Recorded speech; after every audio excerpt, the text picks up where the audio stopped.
Ever feel like your spine is just one giant steel rod when you get off your bike? Especially that upper back? And no matter what you do, you can't help but feel like the Tin Man?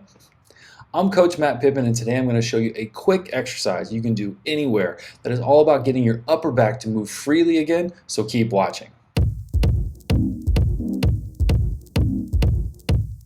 Usually when cycling, you're staying in a fixed rounded upper back position for long periods of time.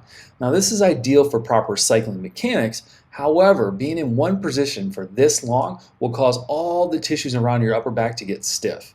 And if you don't do some spine mobility work when you're not riding, that tissue will not only stay tight, but it'll also become weak as well. And just remember, if you don't use it, you lose it.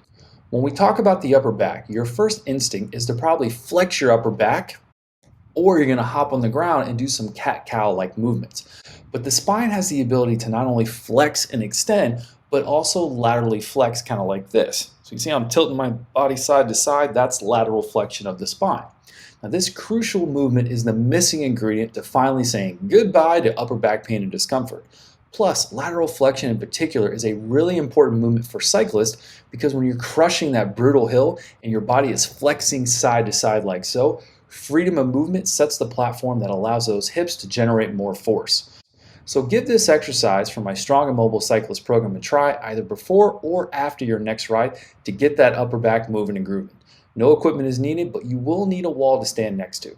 This next exercise is thoracic lateral flexion, so this movement while up against the wall. Now you don't necessarily need a wall, but it kind of gives you a guide because otherwise you have a tendency to flex forward or back, and so the wall just makes you a little bit more honest. So to do this, I want to have my feet up against the wall, and I want to have my head up against the wall. I'm going to put my hands on my opposite shoulders, and from here, I'm just going to simply try to slide my back up against the wall. I'm not letting my hips go. My hips are staying straight, and then once I start to feel anything below my ribs, that's when I know I need to stop.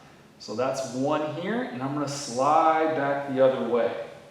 So the point of this drill is to really get as much lateral flexion of the spine, which is a big movement that we need to be able to have. So now we're going to take it back to the right. Notice how my hips are not going this way. I'm trying to keep my hips perfectly still. Now I'm going to go back, sliding against the wall.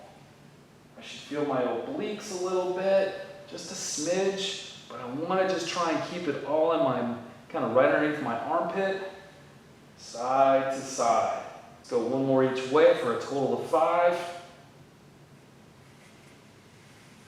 And this may look easy, but with the wall, it's going to be very, very challenging because it just makes it way more honest. So to recap, we want to be up against the wall, feet, butt, and your ribs, and your head. Everything is flush with the wall. From here, we're going to laterally tilt to the left, laterally tilt to the right, staying and maintaining that contact.